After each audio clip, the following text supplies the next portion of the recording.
Welcome, everybody. It's the Wise Guys here, and we are live and in color. I am Brandon Capizzello. That is John Tortorelli, and he is Justin Rey.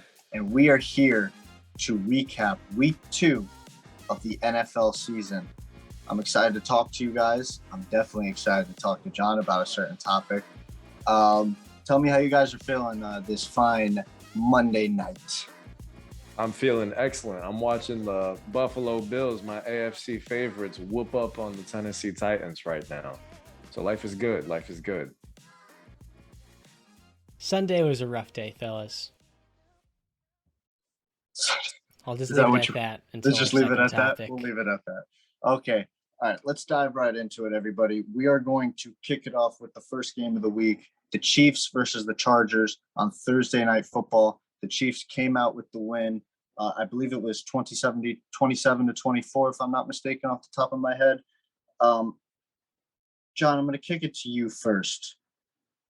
What were your takeaways from that game, and how do you feel about the Chargers moving forward with Justin Herbert having fractured rib cartilage?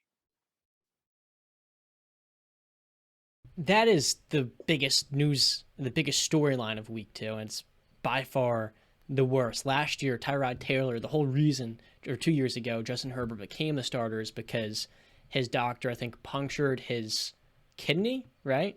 So it's or his punctured lung. So it's another one of those rough injuries where you get hit really hard or what have you.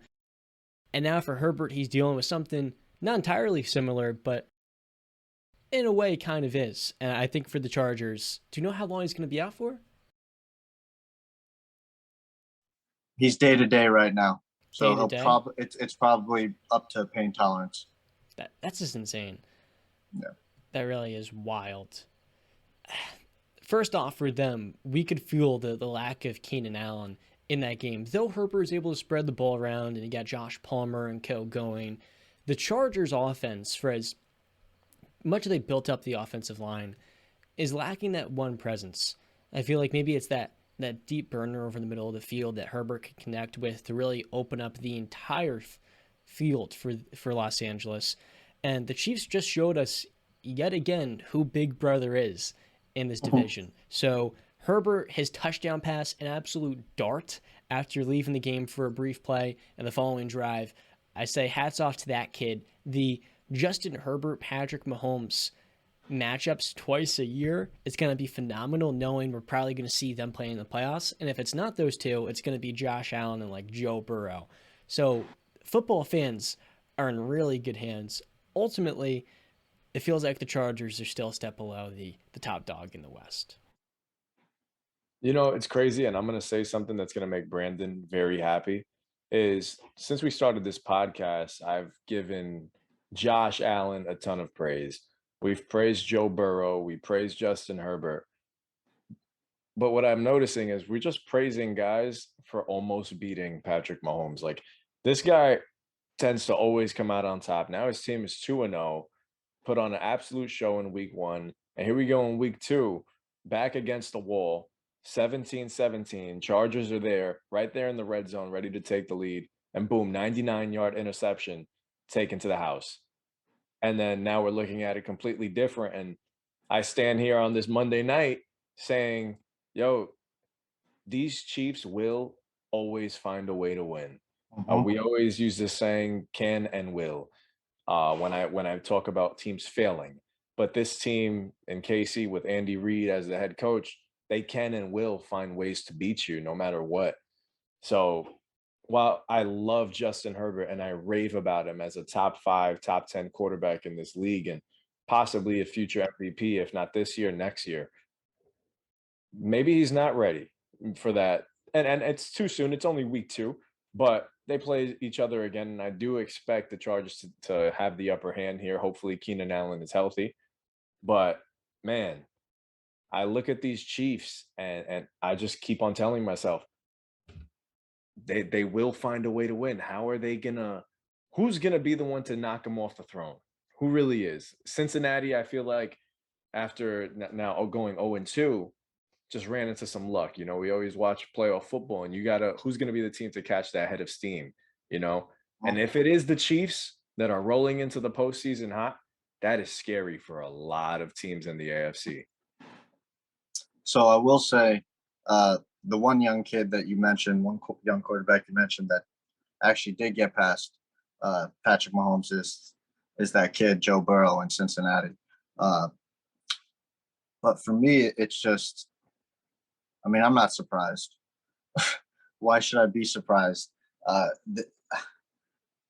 think we all need to come to terms with the fact that this Kansas City Chiefs team is going to be around for a very, very long time. A kind of akin to the New England Patriots dynasty, but I don't think it's going to reach the level of success that did, because that's kind of once in a generation type thing.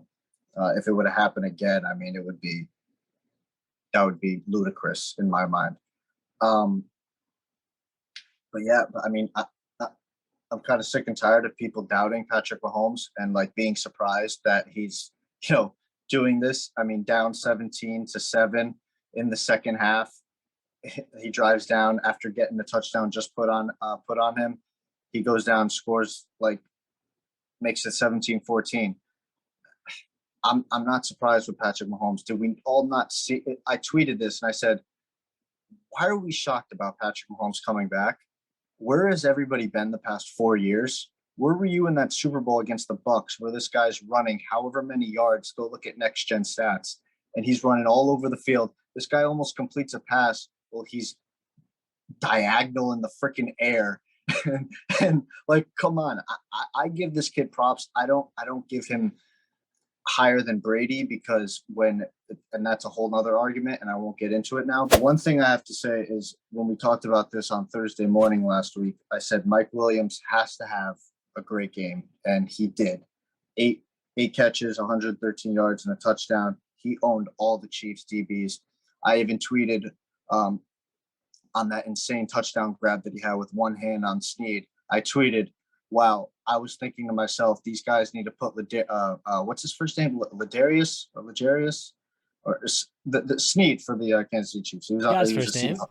Legarius? Yep. Okay.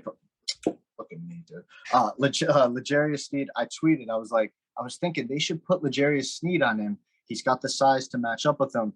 And then guess what? He gets a one-handed touchdown grab put on him, and I ate my words. I tweeted. I said, nobody's guarding him. But it wasn't enough. I mean, Austin Eckler, while being a threat in the passing game the first 2 weeks, his rushing attack has been god awful and it's been putrid. J.C. Jackson coming back from injury, he did not look good. He got burned by a 5th rounder in Justin Watson. I tweeted after that. I said, I'm not saying J.C. Jackson's going to bust in LA, but I'm saying we have seen plenty of times New England Patriots players leave the system and not be what they were in the system. I'm not saying he won't be good in LA. Maybe he won't be, as good as he was in New England. Jury's still out. And then on that interception, like you said, Justin, Everett, who's been playing like an absolute, I mean, him and Herbert look like they have a great connection already. The Rams should have never lost him because he was a really good safety blanket for Stafford. Yeah, but on that pick, I mean, if you remember before, he was literally calling in. He was like, sub me out. I need to come out. I'm gassed. And they were like, no, we got to catch you off guard. So the Chiefs can't substitute. So we got to go. Herbert throws it. And it looked like at the last second, Everett moved while Herbert was throwing, and it was a direct pass right to the cornerback. I mean, I don't really blame that on either guy. It really just chalks up to that. I would probably chalk it up to they were rushing too much, and it just wasn't a good play call. But yeah, my eyes are open for that Herbert injury because he did not look good. There were points where, I mean, there was that one play where he was scrambling and he couldn't even throw the ball down the field. You all saw it. It looked like, I mean, he was, fighting through it, but it looked bad. And those 2 hits that he took back to back didn't look like the hardest hits, but they hit him right in the perfect spot. And that's what I've been telling you guys about Josh Allen. And he likes to take the hits. All it takes is one. and they don't even have to look that vicious. You know, on the bright side for the Chargers is that game was on Thursday. So if it was Sunday and they had to turn around and they had to play this upcoming Sunday, it'd be rough. But being that they have a couple more days to take some time, give Justin Herbert as much rest as he needs, and like you said, it's about pain tolerance for him. I completely expect him to be out there on the field. He's a tough cookie, man. I'd find it. I'd be pretty surprised if he's not on the field this week. And one thing that I did say on Thursday morning that I don't know, I think Justin and John, you guys might have agreed on this, that you both didn't think Travis Kelce was going to have a big game, and I believed he was. He was neutralized. They really made him like their number one target on defense, where they were like, you can't have Travis Kelce. Still had 5 for 51, 10 yards a catch, but you know, he was basically neutralized. Mahomes, once again, how many receivers here? 1, 2, 3, 4, 5, 6, 7, 8, 9, 10. 10 different players got targeted. 9 different players caught the ball. This is a spread out offense, and Patrick Mahomes is thriving, and he's just going to get better and better in this. And look out. You guys, so you guys have anything else to say on this Kansas City Chiefs Chargers game, or? Not a great start from Austin Eckler. Definitely not the start of the season many people would hope to see if they're Chargers fans. I mean, 2.8 rushing yards a carry is putrid for a back that I was calling top 5 a couple months ago with JQ on the show. I speak of him highly. We know what he can do in the receiving game, but when you go this heavy into the offensive line and he's not even averaging 3.5 yards a carry right now, there is cause, or at least this last game he did not. There is a little bit of concern, so to speak, with how he's going to look back in the year.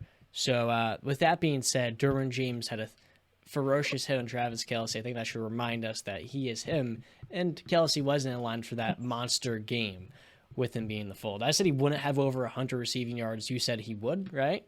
Yeah, I thought he would have a big game. It happens. Derwin James is him. My one thing before we move on to our next game, a couple weeks ago we spoke about our make it or break it players going into the season. And one of the players I mentioned was CEH, Clyde Edwards-Helaire. And while the guy isn't rushing for over 100 yards, he is contributing big time. Week 1, he had 2 receiving touchdowns. He's rushing for over 40 yards. In this game against the Chargers, he rushed for 74 yards, reeled in 4 catches for 44 yards, over 100 yards from scrimmage. The guy is contributing. He's doing exactly what I said he would need to do to stay in the fold here. Kansas City's offense is a lot of mouths to feed, but if you make yourself a trustworthy target for Patrick Mahomes, you will be fed. There'll be plenty of food on your plate to eat, and he is definitely showing that. Show some love to CEH, man. With the Mahomes special, there'd be some ketchup on it too, right? Since it's coming from Pat. Speaking of condiments, or not anymore, our game of the week. I tried to tell you, John. John, as a friend, as somebody who cares, I tried to tell you, I tried to warn you, and I'm here to tell you I told you so. Mitch Trubisky, that Pro Bowler guy, huh? That alternate Pro Bowler, yeah, he's really the guy. He's not the guy. He that's just playing. He's not the guy. So I'm gonna kick it to you, John. Let me get your feelings on this game and fluky. That's my feeling. What game? He's forgotten me. It's a race. Fluky. Oh, fluky, you said. Maybe I got cut off right there. I muted my mic for a brief moment. No, I thought you said what game. So all 3 of us have spoke at volume about the Patriots' limitations on offense. I've been one to call them offensively challenged. And I've even poked some fun when Brandon was alluding to Bill Belichick when the year ends. If this team gets knocked out yet again in the first round, or God forbid they miss the playoffs, Robert Kraft brings him to his office and says, hey, look, dude, this has to stop. You need to actually get this quarterback you took in the middle of the first round some legitimate receiver help because Devontae Parker is not cutting it. And then I said, kind of like a little brat, well, you guys have Nelson Aguilar. You spent $22 million on him, joking around. And little did I know Nelson Aguilar would have the play of his career a couple of days later against my Pittsburgh Steelers, and his best game by far as New England Patriot. With 16 seconds left in the second quarter, the Steelers' defense is absolutely dominating, and Mac Jones throws a prayer to freaking Nelson Aguilar, and it literally touches Ahkello Witherspoon's helmet, and Nelson Aguilar mosses him. It was the most painful way to end the half, but I said to myself, look, with our weapons, we got 22 seconds to drive down the field. If Mitch can just get the ball to Deontay and George Pickens, we can get a field goal up. We're down 10-3. He throws a beautiful ball to George Pickens, who consistently throughout the game, he was getting open downfield. Deontay Johnson was getting open downfield. Pat Freiermuth was oftentimes right there in the shallow, finding ways to get himself the football, though it wasn't consistently always getting there. But after that George Pickens reception, there's about 17 seconds left. You guys remember this sack. Mitch Trubisky is in la-la land, running around from one side of the field to the other, and takes just a crucial sack, taking us out of field goal range and wasting basically the entire clock. And we lose out on a little bit of momentum going to halftime with a potential field goal. And that kind of set the tone for the rest of the game. Mitch could not get the ball down the field. If you thought he would push it vertically in week 1, it assured us in week 2, this guy can't make the necessary throws. And right now he's playing to not lose the game. And when I see that, I see a veteran that on 3rd and 8, he's checking it down to Najee. And Steeler fans right now have the audacity to blame it on the offensive coordinator, Matt Canada. He is the problem. Well, let's think about this for a brief moment. Is Matt Canada dumbing down the plays so A, Mitch Trubisky doesn't screw us over, or B, because he's an inept offensive coordinator? Maybe he's not great, but the fact of the matter is, Mitch Trubisky is not capable enough. The Steelers do not trust him. Last week he had no turnovers, but 3 of his throws were turnover-worthy plays. He's not accurate, and oftentimes in the clutch, he'll make a nice play, and in the following possession, he makes a boneheaded decision that costs us, and a critical moment can lose you the game. His interception in the first half was painful. The missed opportunities again and again. Deontay Johnson was throwing his hands up in the air, and all that was compacted by Gunnar Olszewski. I don't know how much Bill Belichick paid him, muffing a punt which put the Patriots in the Steelers' end zone. They scored 17 points off of a fluky Nelson Aguilar touchdown. A tremendous play, but that's not going to happen again this season, and you guys know that. And a nice throw and a beautiful catch, yes, cool. And the Gunnar Olszewski muff, 2 games into his Steelers career, ironically comes against Bill Belichick and the Patriots. Unbelievable stuff, because in spite of Mitch Trubisky, the Steelers still could have sent your Patriots home 0-2 if Gunnar Olszewski didn't screw us over right there. That play lost us the game to go along Mitch's boneheaded interception to triple coverage, basically, because he couldn't read the linebacker dropping back into coverage. And let me tell you guys, it's time for Kenny Pickett. I've seen more than enough of Mitch Trubisky. I didn't want Pickett to start week 1, and I don't even want him to start week 3. But the Steelers are trying to win games. That's what this franchise is about. They're always trying to make the playoffs and just give themselves a chance in the dance. And with Mitch Trubisky under center, this team is playing to lose games. He's not capable. I really thought Brian Daboll did something for him, especially seeing what he's doing with Daniel Jones in New York. He did literally nothing with Mitch Trubisky because nothing works. The guy is mediocre at best, and that's a kind way to put it, because I see now why people were so upset with him and frustrated in Chicago. The inaccuracy, the decision making, the inability to read the field, all of those things make me want to pull my goddamn hair out. And I'm 2 weeks into this already. I can't do it anymore. Kenny Pickett, at the very least, is accurate on the run. He's not going to make boneheaded plays off of what I've seen him do in college.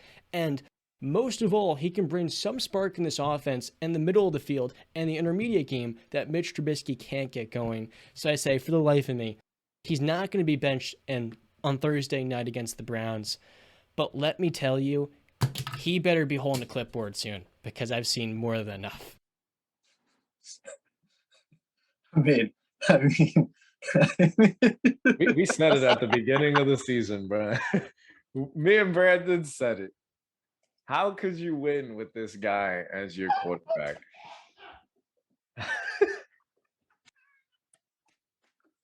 Brandon, the floor is yours. Oh man, All right, on a serious note, I don't think Pickett will start week 3 just because of the short week. There's a chance you see him maybe in the third quarter, fourth quarter. I think week 4 will probably be the best option to start him because you know what you're going to get with Mitchell Trubisky. I mean, he is what he is. He is what we all thought he was, and he's a below-average quarterback who should be a career backup. He can come in, maybe make a spark play, win you a game if your franchise quarterback's out, whatever, blah, blah, blah. You got to find out what Kenny Pickett is because he right now holds the future in his hands. And if he doesn't pan out, John talked about purgatory last week. You're not going to be in purgatory. You're going to be in the dumps, basically, because you're not going to have your quarterback and you're going to be like all the other teams, the guys that go on from their franchise quarterback trying to find their next franchise. Not everybody is Joe Montana to Steve Young, Brett Favre, Aaron Rodgers, et cetera, et cetera.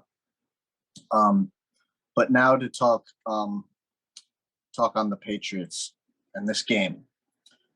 So 2-1 turnovers in favor of New England. That's a winning recipe. What's not a winning recipe is 7 penalties for 55 yards to Pittsburgh's 3 for 20. We got to tighten things up. People need to start playing better, playing smarter, do your job. Pittsburgh won the time of possession, 33 minutes to New England's 26 minutes.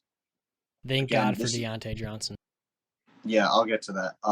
Minus the penalties and the pick from Mac, this is a recipe for success for us.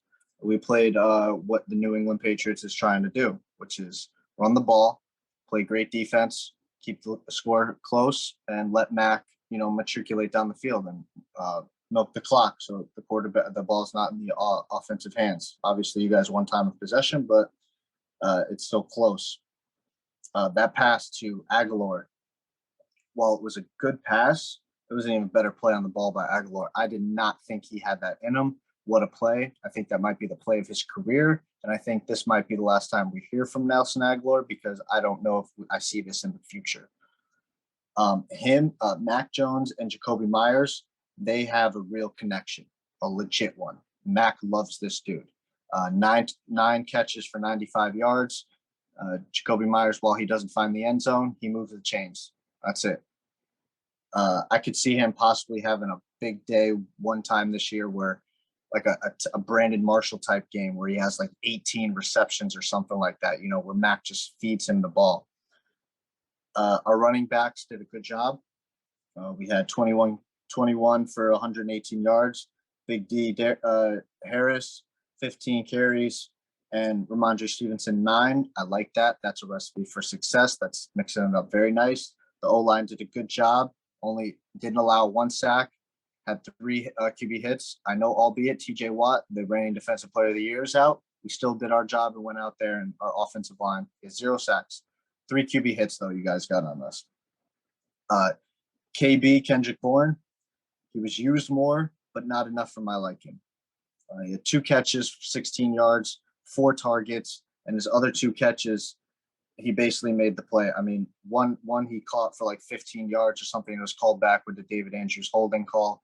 And the other one, he was wide open for like 15, 16 plus yards. He would have kept running with the ball for maybe 5 more, and Mac just missed him high. Again, I got to say, Matt Patricia, cut the S and put this guy on the damn field, all right? Because he makes plays, and you saw it. Every time he was on the field, he made a play. I don't understand what we're not seeing here. Let's do it. And to move on to the defense, and then I'll let Justin go. Our defense played pretty damn great. Held Pittsburgh to 243 total yards of offense. One thing that I am not liking is Jalen Mills. Didn't like him when we signed him. Don't like him now. Deontay Johnson was tearing his ass up. He was cooking that man. And the green hair is cool and all, but you seem like you're more personality than you are a good player. And I don't like that on a New England. I don't like inconsistent players on a New England Patriots team. That's not what New England is built off of. We're built off consistency. And Jalen Mills is not a consistent enough player for this New England Patriots team. Peppers looked real good. Matt Judon always looking good. Barmore looked good. Our defense is going to be top 10 this year. I love it. While we don't have the star players, Judon is our mainstay. He's probably our best player on the entire team. It's just a bunch of really good players around him, and that's what we need. Bill Belichick moves to 6-3 against Tomlin, 13-4 against the Steelers. And last thing, to move it to Justin, Devin McCourty was quoted after the game. He said, "We're building an identity. To come to Pittsburgh and gut out a win, you start to build who you are." Let's go, Pats. Shout out to Nelson Aguilar big time. Okay, he's come a long way from the guy that was getting some shade thrown at him when he was the Eagle. I don't know if you guys ever saw this famous video. So there was a fire in Philadelphia, and I'm not laughing at the fire, but it was pretty bad, and they had to start throwing babies out the windows for people to catch them. And some guy that was being interviewed quoted it saying, "My man just started throwing babies out the window, and we was catching them, unlike Aguilar." Unnecessary shade at the guy during a terrible event. But Aguilar showed his stuff this game, 6 catches for 110 and a touchdown. That's stuff you want to see. He's fast, man. And if the New England offense can utilize him in a way, I would love to see him in the slot a little bit more, running some shallow routes, some digs, some crossing routes. Just get him crossing the field more, where we can really utilize that speed. And I'm not going to say he's going to be this guy, but it can be Isaiah McKenzie-ish, add a little bit of explosiveness to the offense. That'll be nice to see. I've always told BCAP I'm a big fan of Jacoby Myers. I love that guy. One thing that New England has always had since I've been a fan they've always had a consistent possession receiver, that guy that you can go to when you really need it the most. And Jacoby was that guy. 9 catches for 95. Am I right? Did I read that wrong? I don't think so. Yeah. Jacoby doing his thing. Of course, I'd love to see him get into the end zone more.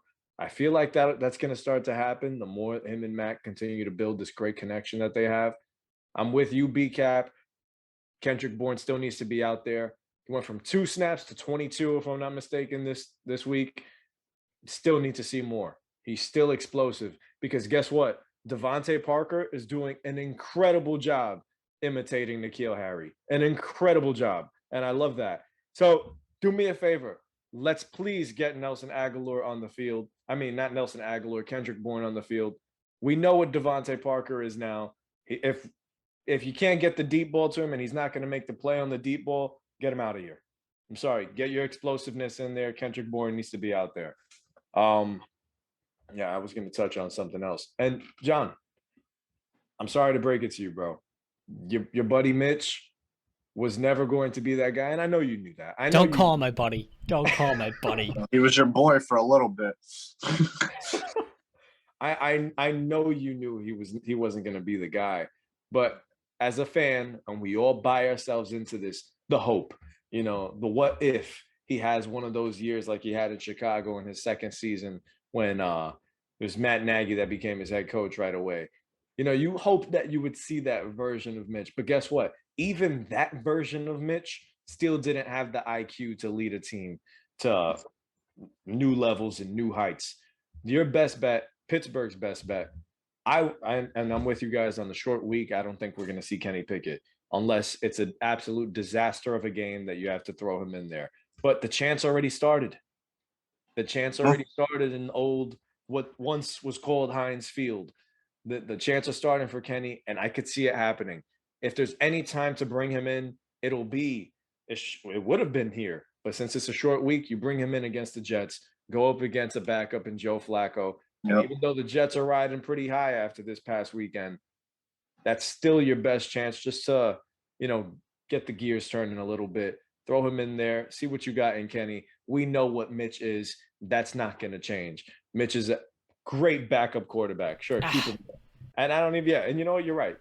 You scoff at it. So I don't even know if he'd be a great backup quarterback, but maybe he's a backup quarterback. Yes, exactly. Thank you. One thing I want to say is that what's interesting is Nelson Aguilar had 6 catches, Jacoby had 9, and then the next guys are KB with 2, Damian Harris with 2, Humphrey with 1, and Stevenson with 1. So it's a little top heavy there. One really interesting thing is Hunter Henry, 1 target the whole game. Jonnu Smith, 3 targets. None of them got a catch. If we're paying them all that money, I want to see them on the field, and I want to see them producing. If not, then why the hell are they still on the team? That's a Nelson Aguilar's for to go off against my Steelers, of course, and then he'll come back to reality for the rest of the season. Yeah, he's going to come back. I don't see Nelson Aguilar having another game. I would much rather see KB in the game than Nelson Aguilar, because Nelson Aguilar is another one like Jalen Mills. He's too inconsistent of a player. And like I said before, New England Patriots culture is not built off of inconsistency. It's built off of consistency. And there's no place for that in New England. But yeah, moving on to Baltimore. Real quick. Go ahead. Speaking of consistency, Mike Tomlin is one that has really fallen in line with the identity in Pittsburgh of not making knee-jerk reactions. And that's why Kenny definitely won't be starting versus the Browns. There's no way. But you say to yourself, to start your career against 2 backup quarterbacks, and Jacoby Brissett, and then week 4, Joe Flacco, it was a pretty comfortable way for a 24-year-old that started over 4 years at school. Then after those 2 weeks, look, he has to go to Buffalo, which is maybe the toughest place to play outside of Kansas City and Pittsburgh, and then he has to go up against Tom Brady at Acrisure Stadium. Those are 2 tough matchups, but at the end of the day, Mitch Trubisky is screwing over the Steelers so much. The Browns this week on Thursday Night Football are favored at -210. Mind-blowing. Cleveland, look, against Mike Tomlin at home, they're 8-5-1. But the fact of the matter is, the Steelers' defense, even without TJ Watt, is going to do a good job against this running game. They have in the past. And keep in mind, that was against Baker Mayfield. Now you got a worse quarterback in Jacoby Brissett. Currently for this week, the line is the Browns at -4.5, or the spread, excuse me. And I think the Steelers are going to cover that without a doubt. They're going to coming off of a tough loss at home, playing with their hair on fire in a way. And I think Minkah Fitzpatrick and Cam Hayward, those leaders in the back end, will make sure all of the role players are clicking and playing their role. And now what that leads us to is our first sponsor on the show, BetStamp. To John in post-production, we're going to have the clapping, the sound effect. BetStamp is one of the most useful tools in the world of sports betting, where it's your all-in-one platform to get the best picks for the upcoming games, especially for someone that may be newer to betting. It simplifies the process. It makes it fast and easy. My favorite thing is the line shopping, where it compares the best available odds across all of the dozens of sports books out there to the worst ones, giving you a feel of what the market is. And when it comes to sports betting, I would say the most important thing is knowing the exact market. But at the same time, you don't want to download every single app. You don't want to have to Google each and every single sports book. All you have to do is download the BetStamp app, and it'll have it all right there for you, a full catalog, whether you want to do prop bets, money lines, all of that jazz. They have it on the app, and it can track your bets as well for when it comes to tax season and when you want to have all your accounting stuff on your P's and Q's. I think that's how the saying goes, Brandon. I'm not quite sure. Yeah, cross your T's and dot your I's. There you go. So I think for anyone that's trying to get into betting for the first time, this will make the process simpler for you. And if you're experienced, it makes it so much simpler. And at the same time, it's going to save you a bunch of time along with the simplicity of it. So be sure to use our referral code at WiseGuys, WiseGuys. That is WiseGuys. And like I said before, you don't have to download each and every single sports book. All you have to do is download the BetStamp app. You'll be doing us a favor by supporting us, and we'll be using one of the most useful tools out there when it comes to sports betting. And like I said before, the best odds covering the Browns game, I think the Steelers will have that without a doubt. It's going to be a close one on Thursday night, even if Mitch Trubisky's under center, which he unfortunately will be. Yeah, just to hop on that with the BetStamp, one thing that I love is that on their BetLink page, in the app, you go to it and it shows you all the affiliates, sports books that they are connected with to give you the best odds. So hypothetically, I know these aren't the odds, but let's say on FanDuel, the Browns are plus 180. BetStamp will show you that. And then they'll also show you, let's say, Sugar House betting, they're plus 195. You would obviously want to get the best bang for your buck. So you would, go onto the Sugar House, and you can do all that all through BetStamp. So yeah, I love it. Again, use the referral code WISE Guys. John has spelled that out. WISEGUYS.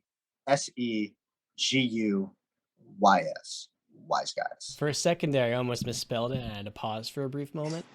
You did good. You did good. So before we go on to our next game, I wanted to touch on one more thing.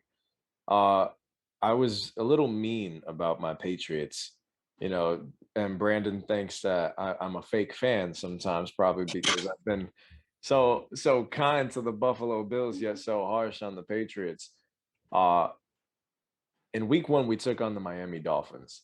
The Miami Dolphins this past week just put 42 points up on the Ravens. Tua threw for 6 touchdowns, and the Patriots contained that a ton. You would have never thought that was even in the arsenal after watching week 1 from Tua and the Dolphins. So one thing you learn about the New England Patriots, the O-line is good. O-line isn't bad. The defense is good. The running game is good. Jacoby Myers is good. Now, everything else has to fall into place for New England to find some more wins to hopefully make the postseason. Doesn't look like that's happening right now. Currently speaking, them in Pittsburgh will be looking to be in the top 15 of the draft. Unless the Steelers win the AFC North, because apparently none of those teams could hold a darn lead. So. Oh, whoa. Timeout. We just beat y'all. Don't bring us down to your level, all right? You got lucky. If Gunnar Olszewski doesn't muff that punt, we win the game. So let's settle down a little bit. You guys needed that mistake. We would have tied the turnover. I said the keys for the week were if we win the turnover battle, we win the game. And if we were tied 1-1 in the turnover battle, the Patriots go home with a fat L. But you know what? That's fine because they're not going to get to play Mitch Trubisky every week. And even with that, you guys could barely beat us. You need a luck. A lot of it on the road is to get there. A lot of luck, right? A lot of luck. It was a gritty victory, John. No need to diminish it. We won. Took that dough. We won in your house. We beat you 70 times. We beat you 70 times out of 100. John, we went in your house and took a crap in your toilet and didn't flush. That's what we did. That's it. Left the door open, too. No spray either. No spray. Walk straight out. All right. Let's move on to the next game. We have the Tampa Bay Buccaneers versus the New Orleans Saints in New Orleans. Tom Brady 0-4 in the regular season against this team since joining Tampa Bay. He has not had his luck of the draw. Justin, tell me what your feelings on this game. Brady finally getting that win out, but I feel like it was more the defense than anything. Well, yeah, I actually had New Orleans winning this game. You did. I was going to bring that up. You were the only one who said, I'm going to bet against Tom. Yeah, and you know what?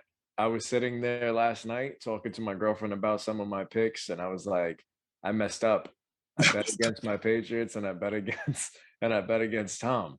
And she was like, don't you know better? Like, and you know what? Tom proved me wrong. And you know what? I'll bite the bullet there. I'll flush my $5 down the toilet, and Tom Brady got the victory. But it wasn't Tom Brady that led his team to victory. It was that defense, that fierce defense.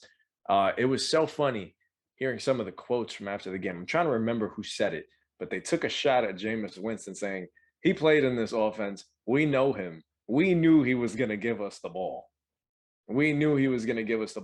And this has always been the concern for me when it came to the Saints, is if I trust Jameis Winston, is he going to be this new revamped guy that Sean Payton created? And we can see just how quick, that saying, everybody has a plan until they get punched in the mouth. And I feel like that's the case here with Jameis Winston.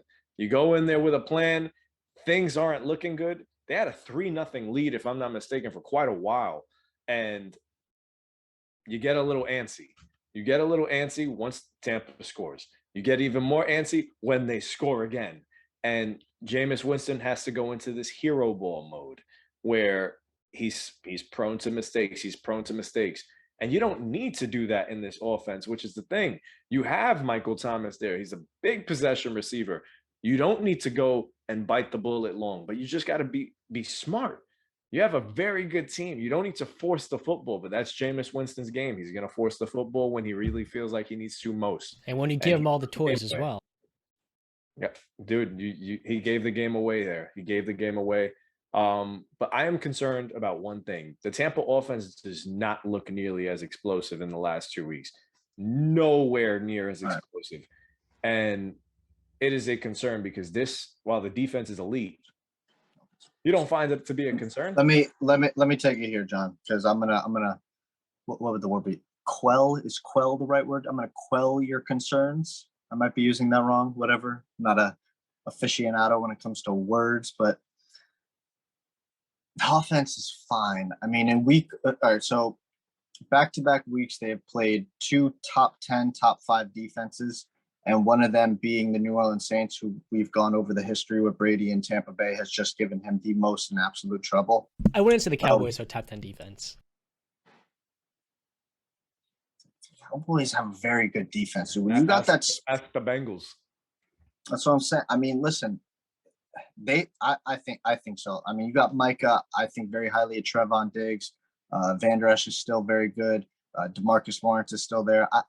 Dude, when you got Micah, I think they can be a top 10 defense. But we'll agree to disagree on that. Real quick, that Bengals offensive line, it's like that Twitter meme where the guy's security is just letting everybody go. It's just one by one. You can go, you can go, you can go. It's an absolute disaster. But yeah.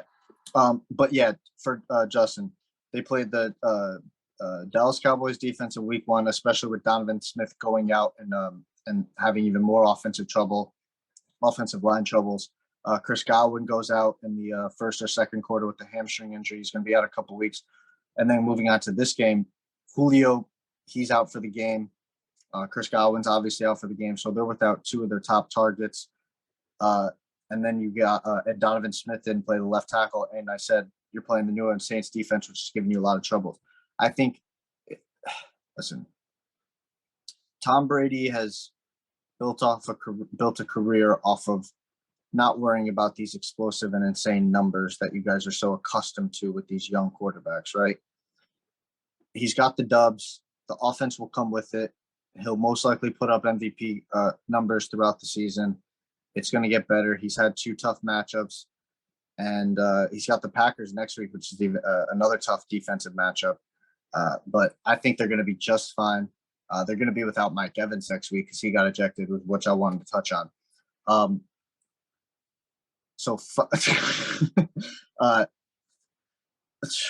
The Evans versus Lattimore round, whatever, ended in both guys getting ejected. And I got to be honest, Mike Evans has been getting shut down by this guy. Marshawn Lattimore has his number. And while I don't disagree with what Mike Evans did, because I understand where he's coming from. I mean, he even said to the ref after it happened, he was like, that's Tom Brady, bro. What did you want me to effing do? You know, like, that's my quarterback. I'm going to stand up for my quarterback. So I'm fine with it. Him and Marshawn Lattimore are always getting chippy. It's a part of football, and some people don't like that. It's like, oh, it's too lit. Listen, bro, this is football. As a grown man, they got problems. They did make a personal decision, and it affected the business a little bit, but obviously it didn't affect the Tampa Bay. I think it affected the Tampa Bay Buccaneers in the right way, where they started to play off of that, while the Saints just didn't. They didn't know how to take that energy and curl it up into a ball and use it into something that actually affects the game. Because, I mean, Jameis Winston, freaking 5 turnovers, can't have it. I like Jameis more than a lot of people, but I think we're finally I'm officially on this. Jameis is who we thought he was. He's a guy with incredible arm talent. He's got winning intangibles, but he is just too antsy with that football, and he'll throw the game away, and he's just it's not gonna work in the long term with him. So, John, your pick for the New Orleans Saints to win this division, that is down the toilet, just like your Pittsburgh Steelers making the playoffs. So forget about that. Yeah, don't bet against Tom Brady either. Like you said, that Buccaneers defense is so darn good. We do this every single week, especially early in the season. Do I trust Jameis Winston? No, because at the end of the day, the Saints have to beat teams like the Buccaneers in the playoffs. But, buddy, I wasn't saying they're going to win a playoff game. I was saying they're going to win the division because their defense, too, is special. Now, am I backtracking on that statement after their little bit of a disappointing week one? A little bit. I definitely think that now you re-see the division with the best defense maybe in the entire NFC and the Buccaneers, and you're like, okay, well, Tom Brady's not going to lose this thing. Ultimately, I think Jameis Winston is going to get back on track, and he's going to have a heck of a season. No Alvin Kamara in this game. Mark Ingram had a costly fumble as well. That should be mentioned because when Alvin Kamara is here, this offense can be clicking on all cylinders. And I think for Jameis, while we like to make fun of him, the picks were not good, 3 of them in this game. At the end of the day, this is a playoff team, and they still have a strong chance at winning this division because anything could happen. We're looking early in the season, the Buccaneers are being ravaged by injuries at wide receiver. No Chris Godwin in this game. Julio Jones was missing as well. So at the end of the day, I think this is also becoming the new Steelers-Ravens in the South. It's amazing. There's the Twitter memes of literally nobody, and then Mike Evans, and it's him full speed, hit trucking, Marshawn Lattimore in the back.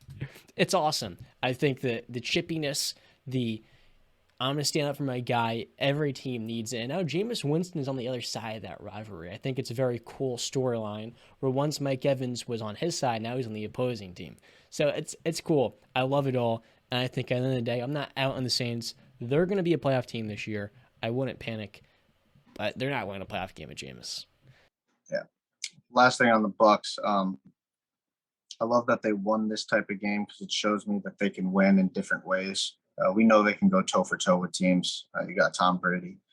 I love that they showed that they can win these type of games, the gritty defensive games where while they didn't run the ball effectively, playoff Lenny didn't have a great game like he did last week. They stayed committed, 24 carries. That's winning football, staying committed to the run, wearing out that defensive line. I love it, making those offensive linemen happy. All right, moving on to, I guess people would say, the game of the week, possibly game of the year. We'll see. The Miami Dolphins versus the Baltimore Ravens. Oh, Ravens. Ray Lewis, Ed Reed, Terrell Suggs, and Haloti Ngata are on the floor crying their eyes out because of how putrid and pathetic that defense looked, especially in the fourth quarter. Who wants to kick it off? Me. Me. I want to kick it off, yes. I want to kick it off. This is exactly okay. I remember having these talks with you guys. Brandon, when you give your quarterback a number 1 receiver, let's see what can happen. And I said, this is a big time year for Tua. Is he going to have Josh Allen like strides? Is he? And damn, did he show the world a big, he gave so many critics a big middle finger this past Sunday. He didn't go out there and throw for 300 yards and 3 touchdowns. No, he went even higher. He went 469 and 6 touchdowns. There's so many quarterbacks, even the elite ones that we watched today, that will probably never throw 6 quarterbacks in their entire career. 6 touchdowns in a game for the entire career. That was a hell of a showing by the Miami Dolphins. And one thing that before this season, you'd see Miami who contended. They weren't a big time playoff team, but with Brian Flores there, they were always fighting for a spot. They were close. They weren't far. They never had the offensive firepower. They couldn't compete with the big dogs. I remember there was a big game that they played against the Chiefs. I don't know if it was last year or the year before that, with Tua under center. And they were going toe-to-toe with Kansas City. But at the end of the day, you knew they didn't have the firepower to hold up. I'm looking at this offense. I'm seeing Jalen Waddle catch 11 passes for 171 in the game-winning touchdown. Tyreek Hill, 11 for 190 and 2 touchdowns. This is an offense that is explosive. Explosive. The NFL's built on speed. And man, do they have a glutton of it. They have too much of it. It's insane how much they can blow you away on offense. And Tua being accurate, I mean, it was looking ugly at the start, but they started to rev the engine. They turned it up. I got to say, man, Miami's going up against Buffalo next week, and they actually have an offense that can keep up. That was a hell of a showing by the Miami Dolphins. This kid Brandon's over here sleeping, Justin. It's about damn time we owe Tua Tagovailoa. I used to call him Tua Turn the Ball Over. Tua Tagovailoa his damn respect. Brandon, you are the belief a quarterback doesn't have to be the crazy play extender, a Josh Allen, if you will, with the big time size, the elite arm strength. It's about what he's got upstairs. You use that oftentimes at Baker Mayfield and the cannon he has. Earlier today, I was on Twitter and I saw somebody flip the screen as if Tua was a right-handed thrower of the football. And I said, holy, he can throw it. And there are times in this game, especially late, where he commands a game-winning drive, a comeback from being down 21 points on the road against one of the 3 or 4 best teams in the AFC, and Lamar Jackson, who put up over 30 points on his defense, and at the end of the day, he got the job done. Over 360 yards to his top 2 weapons. The fact of the matter is, and Brandon, you know this, every quarterback needs to be supported. And until his first 2 years, he was not by any stretch of the imagination. Brian Flores did not want him. His offensive coordinators had 2 of them a year ago.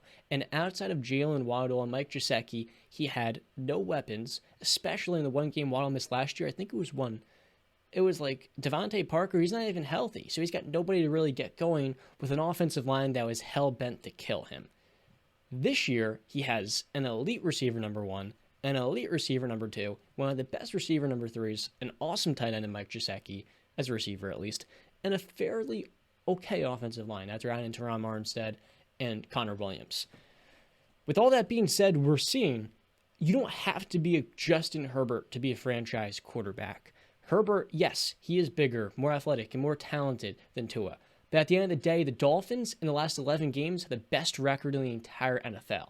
10-1. After starting the year last year 1-7, Tua has won games more than any quarterback in the league. And Justin, I know you use this often with Jimmy Garoppolo.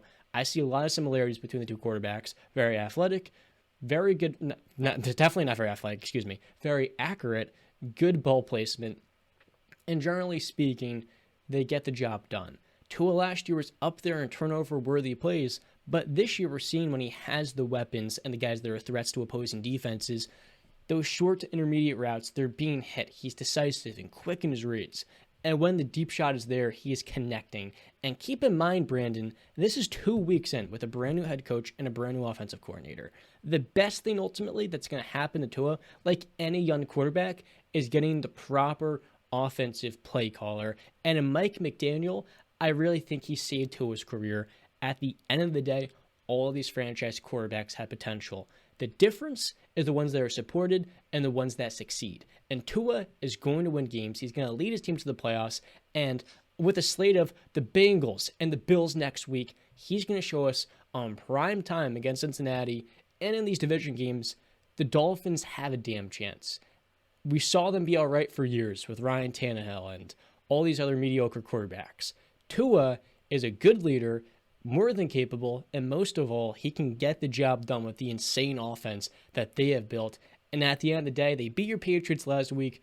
I didn't have them as a playoff team. I underrated them massively.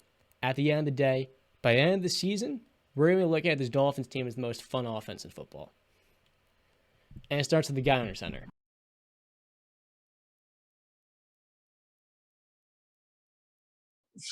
I mean, what are you laughing for? I think I either need to get my eyes checked or maybe buy a new TV or something. Because I saw something completely different than you two. First off, I will agree with Justin that he said, I don't know if he started this one off or it was to round off another topic, but he did say, and I agree with this wholeheartedly, and I tweeted it out, Tua ain't looked like this against us. So, and I started this topic off by saying how putrid and pathetic the Ravens defense played in the 4th quarter. Absolutely atrocious. Or was it the offense they're going against?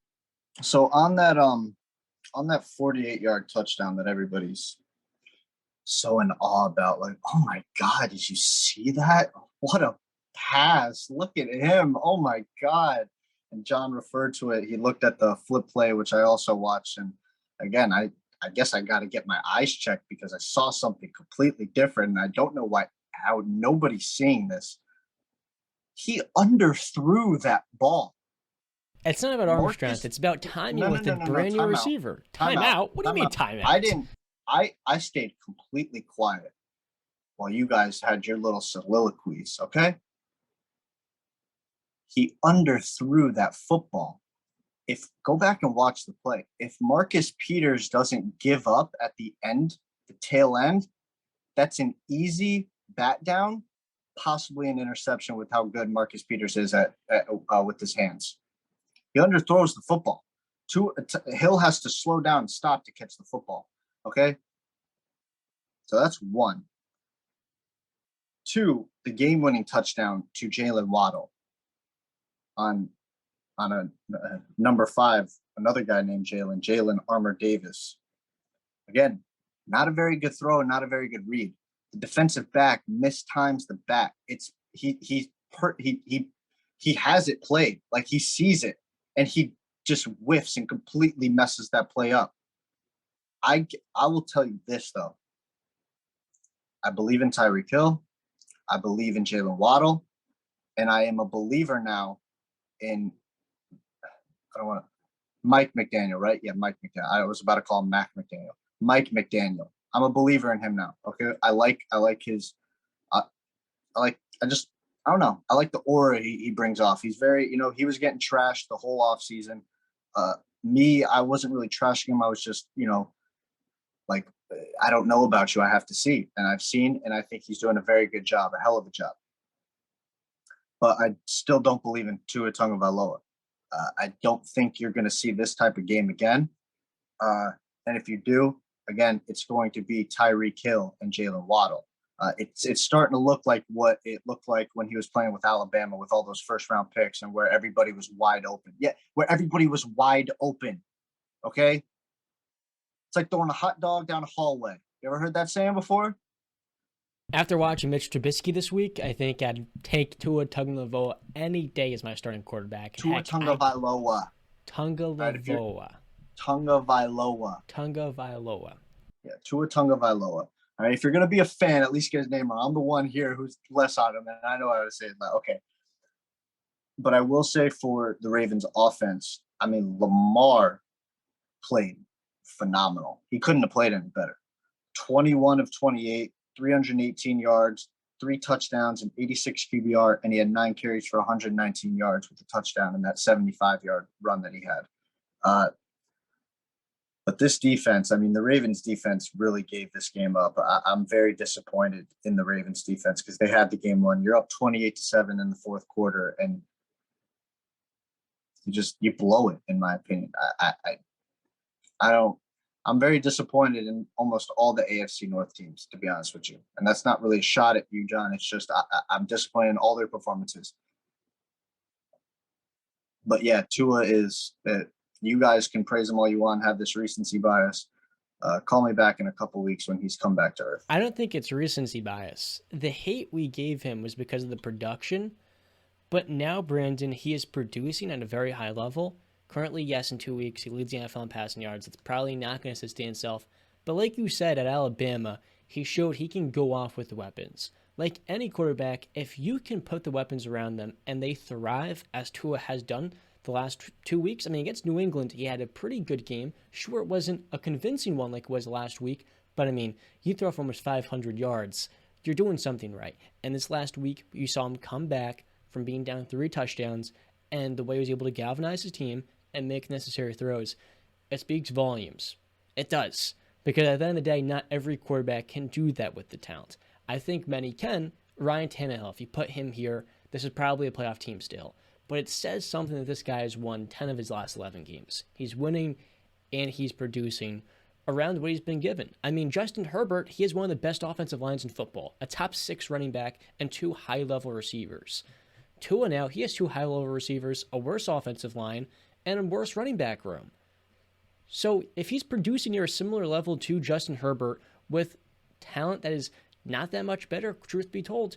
Look at Joe Burrow and his Bengals. They're 0-2. He has the best receiving core in football, a top 10 running back, and this expensive offensive line that can't protect him. At the end of the day, Tua is doing the two things that matter most. That's why I'm excited. I'm looking forward to seeing how they progress with Mike McDaniel around the show. You know, I can never disrespect Tua, being that the guy's undefeated against my favorite football team. And you could do that all you want, Brandon, but it is the facts. The guy is winning games, and he's doing everything in his power to win them. So now with Tyreek Hill and Jalen Waddle in the fold. By the way, I'm a big fan of Mike Gesicki. I know they were looking into trading him. They were shopping him this offseason.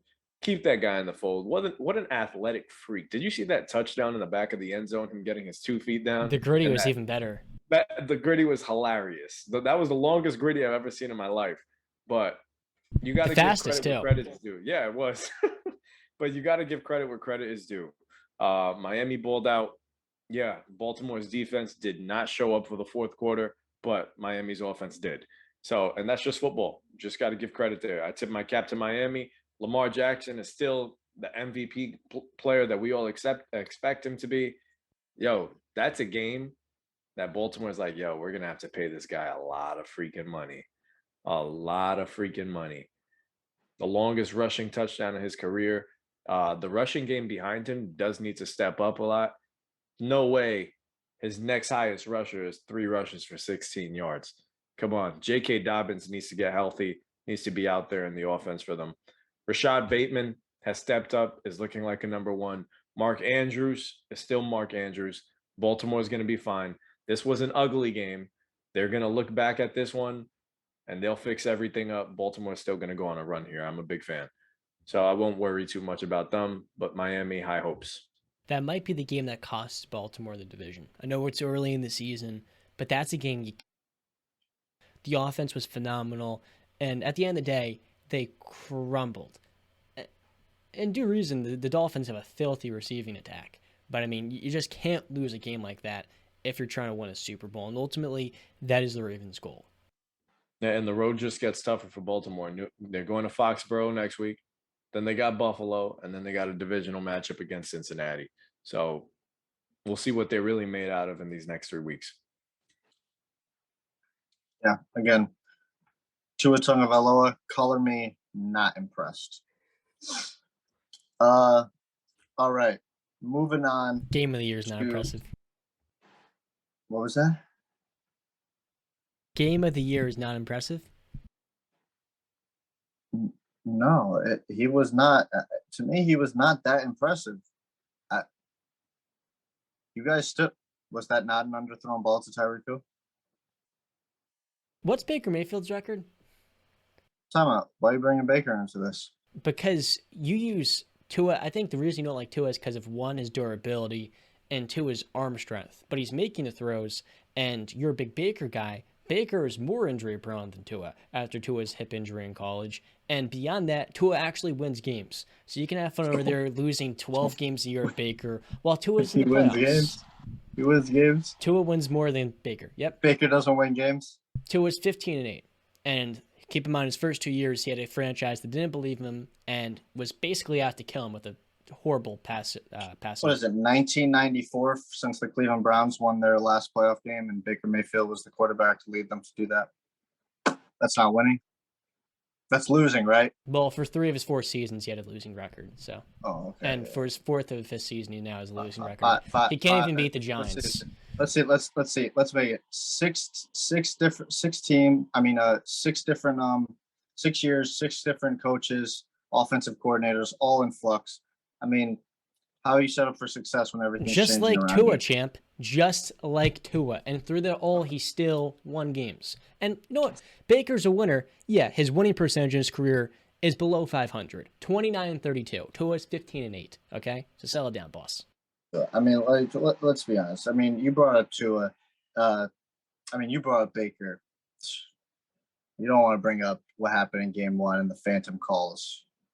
Game 2, a 56-yard field goal beat them. Okay.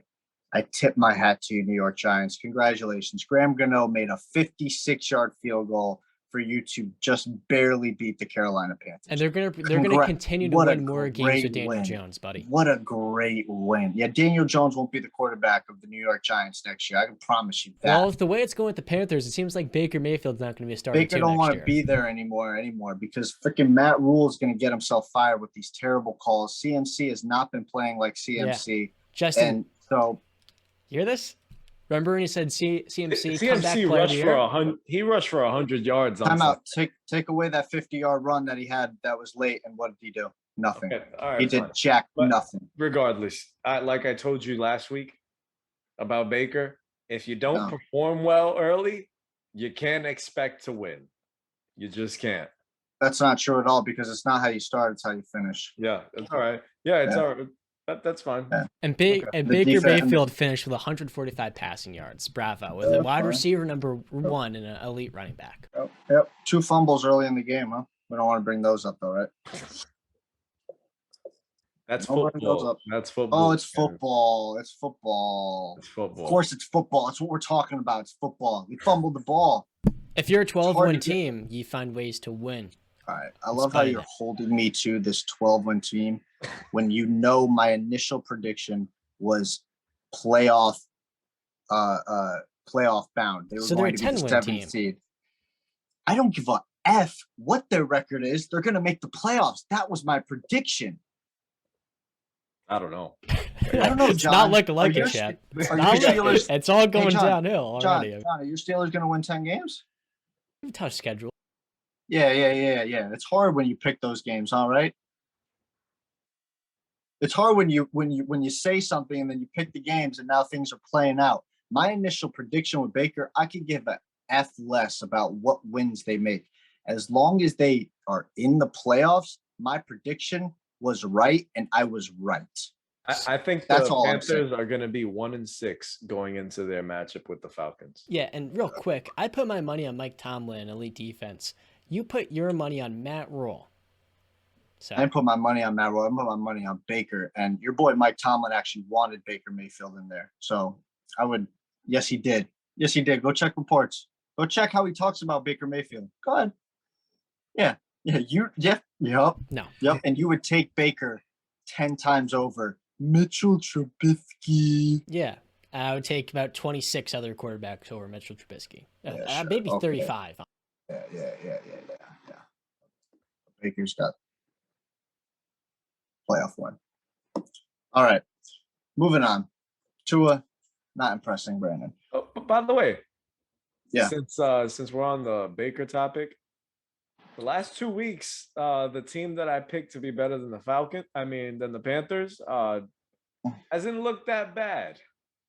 Yeah. Aren't they 0-2 though, too? Marcus Mariota's been better than Baker by a landslide. No, he hasn't. He took a sack late in the game without even getting the ball up for a Hail Mary. Baker Mayfield threw 155 yards and a touchdown in the fourth quarter again in week 1. Against the Giants. What are you talking about? And lost. But all right, okay. They both lost, but I'm just saying. He said he played better, so I'm just saying. We really want to compare this. You want to bring up something else with the Hail Mary thing, just real quick, and we'll move on. This is another thing that pissed me off about Matt Rule, but I didn't bring it up last week because it wasn't that big of a point of contention with me. But in game 1, in the final, I know it's 8 seconds, but you still got to give your team a chance to win. This guy doesn't try and do a 15-yard pass play or something, get down and call timeout with 3 or 2 seconds left to let Baker throw a Hail Mary, right? I'm not saying they're going to win. I'm just saying to give your players a chance to win. He doesn't do that. You want to know what he does? He has Baker throw a drag route, and then they try and play backyard football, go 80 yards down the field doing that.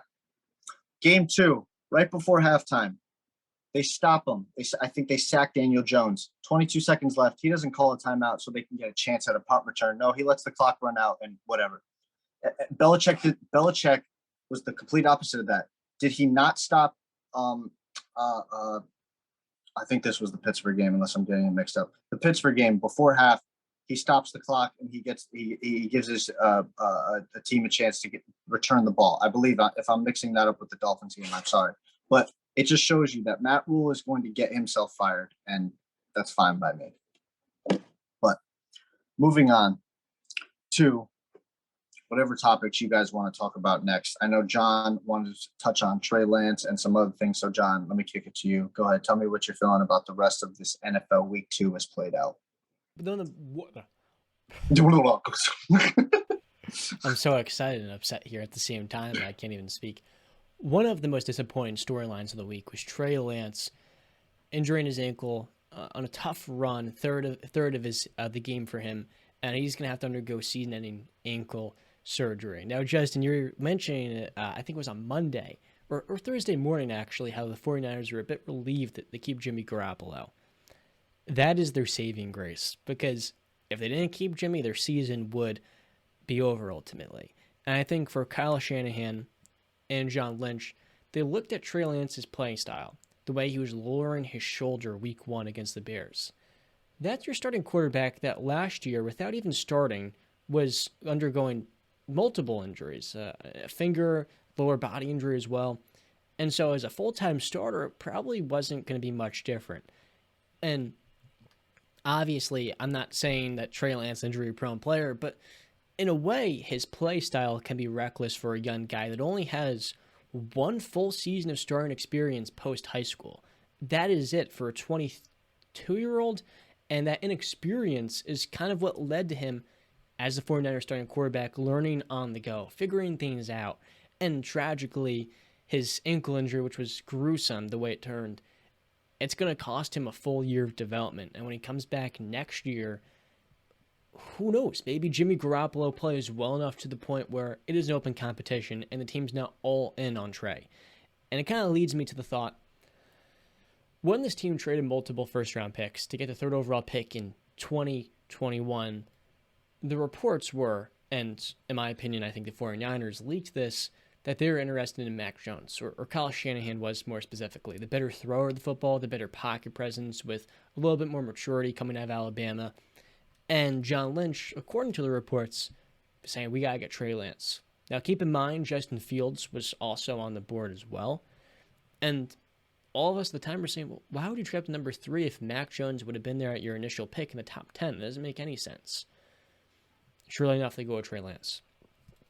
And then a couple months ago, Brian, you're saying, look, all 5 of these quarterbacks, history has shown, are not all going to hit. At least 1 or 2 of them is not going to live up to the potential, or at least the upside that he came into the draft with. So now for the 49ers, they're looking at that decision in the draft and saying, what if we had Mac Jones, who is better than Jimmy Garoppolo, or heck, even Justin Fields? The Bears right now, I know the fans are running victory laps in the comment section of all of the haters, all the haters, Bear haters, post a week ago. If Justin Fields were in this San Francisco offense, they could be doing maybe just as well. There is the thought of what can be right now for 49er fans, as they have Jimmy Garoppolo yet again, and he's going to help this team get to the playoffs, but we all know in the postseason he's not going to get it done. And I think it's really just crushing news for Trey Lance most of all. I hope he gets back in the field soon, but for the franchise itself, they are in a massive dilemma right now where you don't know what the future holds at the most important position in the sport, especially for a team that the running backs, they drop like flies. The quarterbacks, they can't stay healthy. I think Kyle Shanahan has a lot on his plate, especially with the durability of the most important skill position players, man. I mean, none of his guys can stay healthy. So I'm very concerned about San Francisco. I have them as a top 5 team coming into the season. Now with Jimmy Garoppolo, their upside, their ceiling is capped, and we all know that. So I'm not pressing the panic button just yet, but I'm growing very weary of what this team's going to be at the end of the year. I'm not down on the 49ers at all. I mean, I'm not. Brandon, make that face all you want, but I've vouched for Jimmy G for the longest now, and I will continue. Like I said last week, they are relieved to keep Jimmy G in the fold, and he steps in, offense moves smoothly, things are back to normal. Regularly scheduled programming, and it's back to that. Do I think when they get to the postseason that they're just absolutely done? No, I can't even say that, because last year they were in the NFC title game where they actually had an actual chance to beat the Rams. So I'm not going to say I'm out on these guys. I expect to see more of what we saw from Deebo Samuel last year now. They had a great connection. Deebo's going to start to get hot. it sucks that you lose Trey Lance and another year of development now because you wanted to see what he can be this year. So then you can make decisions in the future. But now here you are. You're back at square one. Jimmy G is your quarterback. And now all you can do is play with the cards that you're dealt. This is your hand. Now make the most of it. Now Jimmy G has gotten you to a Super Bowl and an NFC title game. I don't think there's much to complain about. I really don't. I wish Trey Lance a speedy recovery. Hope he's well, and would love to see him and all the excitement that he could potentially bring to this offense. But at the moment, we know what the 49ers are, and this is a complete team, a very good team. And now it's just, all right, Jimmy, what are you going to do to elevate them now? We know what you usually bring to the table, but we need you to bring another element to the game. We need you to be a little bit better, a little bit more decisive, not throwing your team into trouble. Make quick reads, make the smart play, keep your team out of trouble, and the 49ers could still win 10, 12 games 11, 12 games this season, without a doubt. So a game that I want to, and by the way, the 49ers are not making the playoffs, but a couple things that I want to touch out. How do you have the Panthers? Oh, I'm sorry. I really can't entertain that. You saying that is complete craziness to me, bro. Ludicrous. The 49ers are not going to make the playoffs, but the Panthers will. Yeah, Matt Rule over Kyle Shanahan. That makes a lot of sense. No. Baker Mayfield over Jimmy Garoppolo. Have you watched the first 2 weeks of the NFL season? Have you watched football the last 2 weeks? I don't know. I guess I got to get a new TV because I guess I'm watching something completely different than you guys, but Baker and the Carolina Panthers have looked good then is what you're. I mean, he's going to blame on everybody else. Yep, he's going to blame on the penalties, the kicker, the coach, everybody but Baker Mayfield. Hey, listen, John, you don't like the answer, don't ask the question. How about that?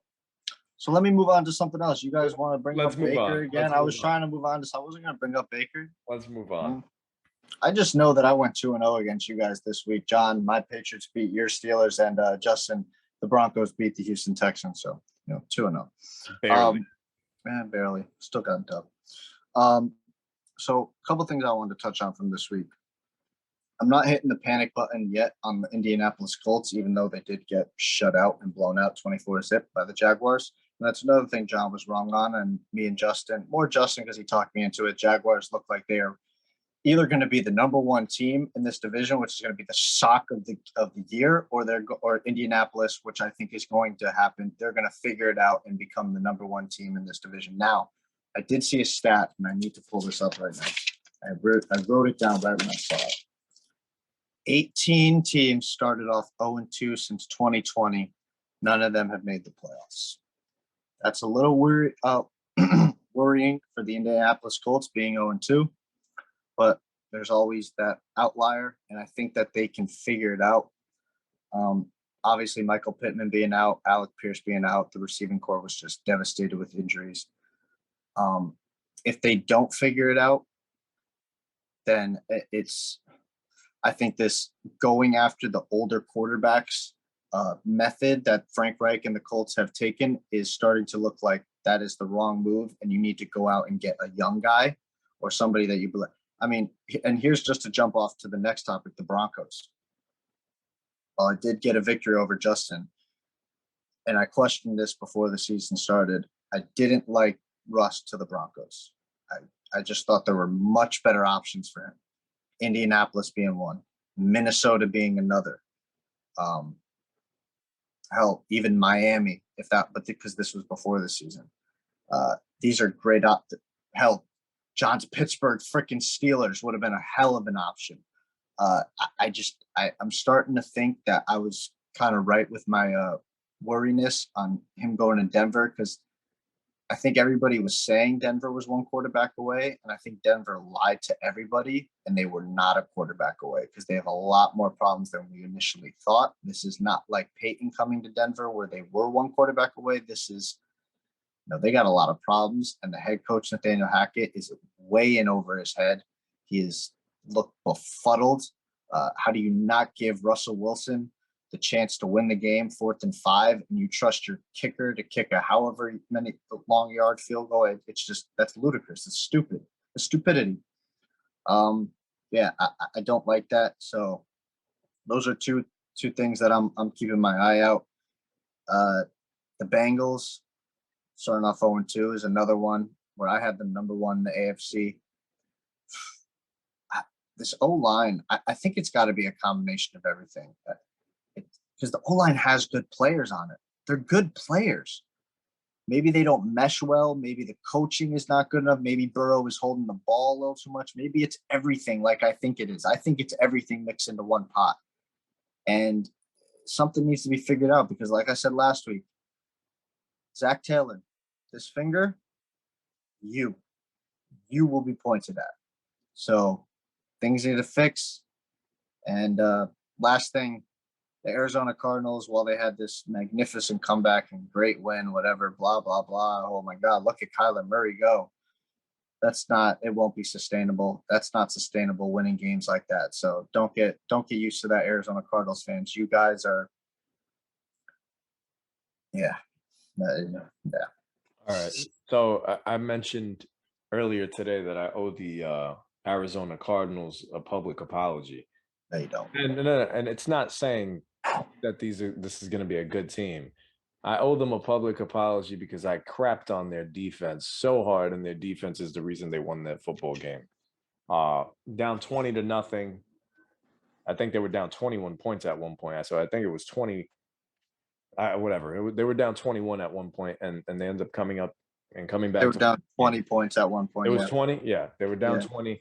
They came back to win the football game. I'm going to give them their flowers. They deserve it. You came back. You beat the Raiders. All right.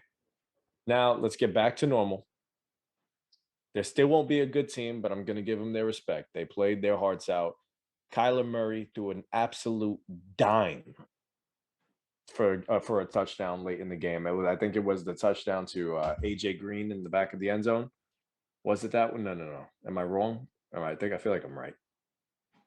Yeah, it was. That's the final one. Greg Dortch. 2-point conversion. 2-point conversion. Okay. Yeah, to AJ Green in the back of the end zone. Yeah. Absolutely insane throw. I mean, this is probably, I think he's the shortest quarterback in the league, and he's staring over a bunch of guys that are 6'3", if not taller, and you place that ball perfectly, throwing it over them in between so many defenders, finding AJ Green in the back of the end zone. All right, I give you credit, man. Kyler Murray, you're a special talent. You really are. I just wish that everybody around you was just as special, but it's not the case. Raiders, very disappointing.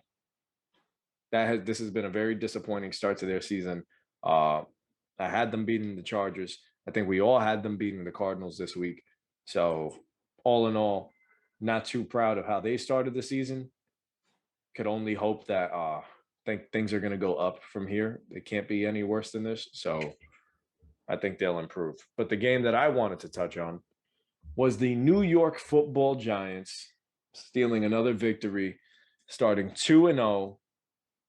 By the way, this is the first time since 2006 that the Mets, the Yankees, the Jets, and the Giants have all won on the same day. So everybody was feeling a little nice in New York City on Sunday, especially me.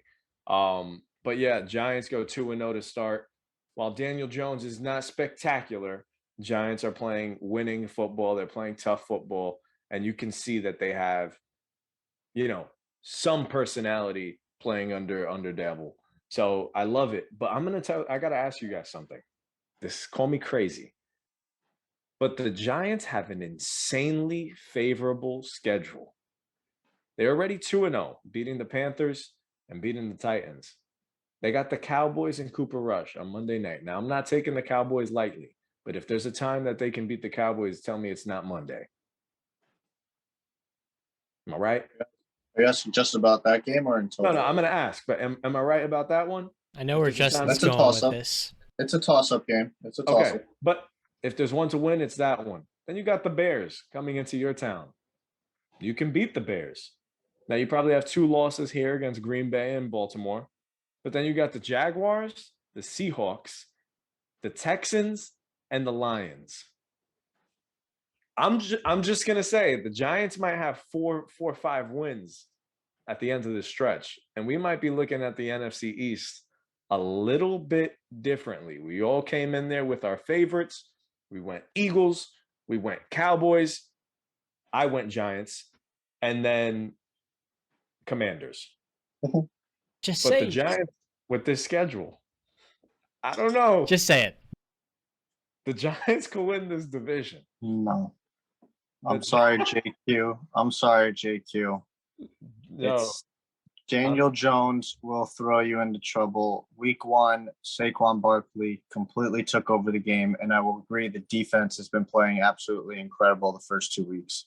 but I don't feel like we've seen the peak of their offense. I'm sorry to cut you off. I feel like there's still more to be seen. Now I feel like Daniel Jones, there's more to see with him. Yes. No, there's not. Yes. I'm watching Kirk Cousins throw his 4th interception versus the Philadelphia Eagles and saying, yeah, what did I tell you, John, about Kirk Cousins in primetime games? It's been a rough day for him. He's really, he's a deer in the headlights right now. And to all the people last week that were saying this team was going to win the division, slower roll. I did say they can go on a playoff run, but the more I watch Kirk Cousins just throw the ball in the trouble, the more I say, yikes. Ah, God. I mean, the Vikings, Kirk Cousins, he's like Dak Prescott. And like you said, Brent, he is playing horrific right now. I mean, there's no excuses for him. But with that being said, the Eagles are winning this division, Justin. Let's slow a roll a little bit. But I do have to say, a couple weeks ago, I was at dinner, and I was talking to my uncle, big-time New York Giants fan. And we asked him how many games he thought the Giants would win. He goes, this year, I'd say 10. And I scoffed. There is no way they're winning more than 6 games. But like you said, Justin, there is a chance they start the year 4-0 if they can beat Cooper Rush and the Bears, which is very realistic. Brian Daboll and Mike McDaniel, those 2 offensive coaches are showing, like Nathaniel Hackett, that you can turn this culture around very quickly. And the Giants are going to play to win each and every single week. It's no more Joe Judge and the iconic scramble or the QB sneak on 3rd and 9, maybe the worst play call outside of the Colts fake punt in 2018 of Pat McAfee. With all that being said, the Giants legitimately have the structure for the first time in what, almost a decade, where they can build something for a young quarterback in Daniel Jones, who I said, we've been critical of him for many reasons, but Saquon Barkley is healthy, and the receiver committee right now, they're not even using their most expensive weapon in Kenny Golladay. It's Richie James. Darius Slayton's not there, but Sterling Shepard's finding plays and making himself open in the red zone. Daniel Jones missed him on one opportunity to score a touchdown. And even Kadarius Toney can bowl as well. The Giants have the weapons for this to mesh into a playoff team this year. And it's insane to say that just 2 weeks into the season, but with what Brian Daboll is doing right now, this is a completely different team and one that is not a pushover, because much like the Lions last year, they're slowly but surely, or kind of rapidly, becoming a team you can't overlook. So one thing I'm going to say, right, that you guys said on the schedule, I would also just remind you that while it favors the Giants, it also favors all the other teams in that division because they all play very similar teams, minus like 2 or 3 games here and there. I'm going to stick with the Dallas Cowboys. There's reports that Dak Prescott could be back as early as week 4, week 5. And like I just said, the matchups, the schedules favor all 4 teams. So it's going to be a race. Again, you tell me, you asked me to put my faith in the New York Giants. You're asking me to put my faith in Daniel Jones. And I simply will not do that because I've seen it. He's not the guy. He never was going to be the guy. He is, like they say, a jag. He's just another guy. They'll be moving on from him next year. Listen, if they start performing better and being in closer games and competing more, maybe Saquon will be more inclined to stay. If I'm Saquon, I'm still getting the hell out of there because you just have no idea how this is going to go. You don't know if next year they're going to come back to earth and be a trash team or if they're going to explode. I would go and try and win a ring, get the most money I can, not stay on this New York Giants team anymore. You know, But I do feel like the ball. I like the ball. Go ahead, Justin. Okay, so yeah, Dable's an excellent coach, and you can see it in the first 2 games. But I want to see what I would love to see out of the Giants is so these games have been close. It's all been one possession games. I feel like for a little bit more confidence in my take that they have a chance to win the division, I want to see a laugher. I want to see them blow a team out. I want to see a big day from Daniel Jones, I would love to see a 300-yard passing game. I would love to see Kenny Galladay really get involved in the offense. The man wasn't even targeted this past weekend. So I would love to see that explosiveness come out. Saquon looks amazing. He's running the ball strong, looks healthy. I really believe, man, yeah, if they can pull out some games here, I see this team winning 9-10 games. This is tough. If they come out and beat the Cowboys on Monday night and they beat the Bears in week 4, if this team is going into Lambeau 4-0, they're not going into Lambeau. They're going to be in London. Oh, it's in London. Okay. Mm-hmm. I will just say the Carolina Panthers of last year. Okay. Is what I would more say that this Giants team will end up being, where we've always had this every year. There's a team that shocks us, goes 3 or 4-0, maybe even 5-0, and then they completely fall off the cliff towards the later season. I just think they have a competent head coach, though. They do, but they also have a very favorable matchup to start off the season, especially with Dak being out. And it is all about level of competition, and it hasn't been there. That means the Giants should be on track to make the playoffs next year if that's the case. Next year? Yeah, because the Panthers, the following year, they got the quarterback, and the Giants were thinking we'll get the quarterback after this year. So much like the Panthers, they'll be proud to make the playoffs in 2023. Are you saying that Baker's going to go to the Giants? No, I'm saying they'll draft a quarterback. They're not going to waste their time on Baker. Oh, they can draft a quarterback, but they're still not going to go anywhere. Baker wouldn't go to the Giants anyway, so it doesn't even matter. I mean, he's going to need to go somewhere to give him a chance. Baker's going to a winning team. Yeah, I don't know what winning team wants him, so yeah. He can have fun in Seattle competing with Geno Smith. A lot of teams want him. Go ahead and look up those reports on Mike Tomlin, how he talks about Baker Mayfield. Yeah. Mike Tomlin's a classy guy. He's going to speak very highly of a competitor like Baker. Classy guy. Now, the last thing I want to say is, at this point in the season, like Brandon alluded to just now, it's very easy to overreact to things. And you made the point, Stephen Jones said Dak Prescott can be back as soon as week 3. Week 4, week 5. That's what one of the reports says. Googled said, Micah Parsons is already one of the 3 best defensive players in football. I want to make that very clear. He might be the best defensive player in football. I'm not going that far, but thus far he's making the case as the best player in football. He is an absolute wrecking ball. And there is no stopping his speed, the versatility, and the toughness. And in this new decade of Cowboys football, I say, damn it, why couldn't Steelers just trade up 6 or 8 spots just to get this guy and pair him with TJ Watt? There is no guarding him. And considering he's 22 years old, it's just the beginning of what can make to be a Hall of Fame player. It is remarkable how much we overreact to that Buccaneers game, but he was playing against Tom Brady and that Buccaneers defense. Now all of a sudden we're saying this can still be a playoff team. I do want to say that many people, just like with the Giants as we're doing right now, slow your roll because this can change very quickly. I'm not backing down on my Rams opinion. I still think they're going to be a first-round exit. But with that being said, we can't jump the gun in September because where it ultimately matters, just like any season, is in the later fall. The best month of football is in December. So I'm saying, what? Throwing a hand up. Yeah, because that's exactly what the hell I said last week to you, John. But the Rams' concerns, like they're not going to be fixed by December. Yeah. The Cowboys' concerns can be fixed when they get a healthy Michael Gallup, James Washington, Jalen Tolbert, Dak Prescott, Zeke, and Tony Pollard getting the football, and the offensive line finding some continuity with these new starters finding the role for themselves.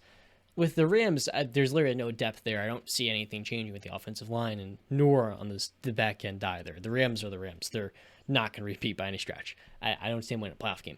With that being said, the Cowboys season's not over. Like you said, I'm excited to see when Dak comes back, but ultimately, Micah Parsons, my pick initially was him. Then I switched it to Nick Bosa, and I'm really regretting it because he's going to take home Defensive Player of the Year.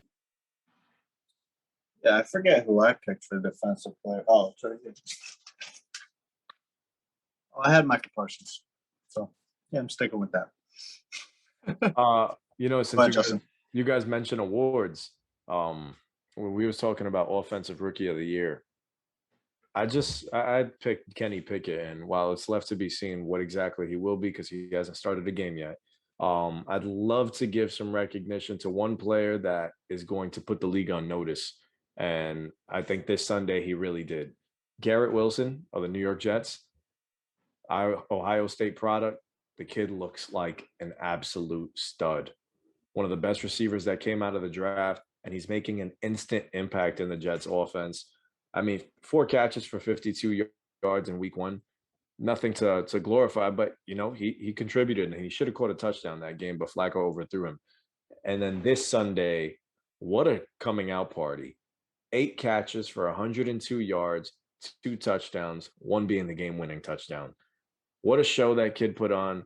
The Jets have been looking for a top-flight receiver, and maybe they might have found him. I'm one to overreact, so you guys might laugh sometimes at some of my takes because, yeah, sometimes I think immediately.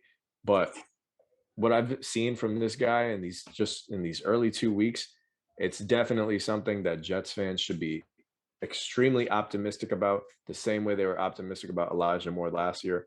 They should be pumped about this kid, Garrett Wilson. The Jets look like they have something truly special in this guy. And even as a Patriot fan, as much as I don't want to see this team succeed, as a New Yorker, I'm pumped to see a new big personality probably step into the fold. It's all right, Justin. They won't succeed, so you won't have to deal with that. Not scared. That's all I got for you, fellas. I do want to say Jalen Hurts right now has 400 yards and 3 touchdowns. Yeah. Yikes, not a good day for Kirk Cousins. And honestly, I think Jalen Hurts, as we're seeing now with A.J. Brown, he is a top 15 quarterback. He's already there. Jalen Hurts, in year 2 as a starter, he's quickly emerging into one of the better quarterbacks in the league. I'm all for it, man. He is one of the easiest players to root for, along with the Tua. So I'm pretty. I just had this debate over like a text message with my brothers about, quarterback rankings and whatnot. I don't do my list is not fluid like everybody else's, where it changes week to week or game to game. I let seasons play out. I like a full sample size to make a full decision on that.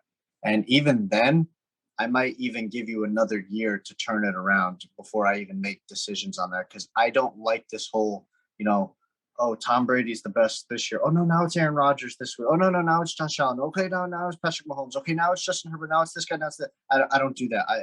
My list is set. And then by the end of the season, I will reevaluate.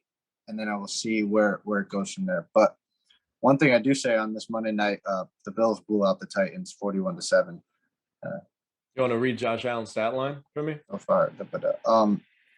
Well, I'll read you Ryan Tannehill's 11 for 20, 117 yards, 0 touchdowns, and 2 interceptions. I'll tell you that. But what I was going to bring up was Malik Willis got some snaps in there. Only 1 for 4 and 6 yards, but I don't know how he looked because I was obviously doing it with you guys. But I guess they are willing to quickly, because I thought he was a project, quickly jump off that Ryan Tannehill wagon, not a bandwagon because he's not that good. But yeah, go ahead. If you want to read up your boy Josh Allen, you have such a heart crush on him. Oh my God, I'm a New England Patriots fan. Josh Allen, I love you. I'll be honest. I'm just jealous that this guy's not ours.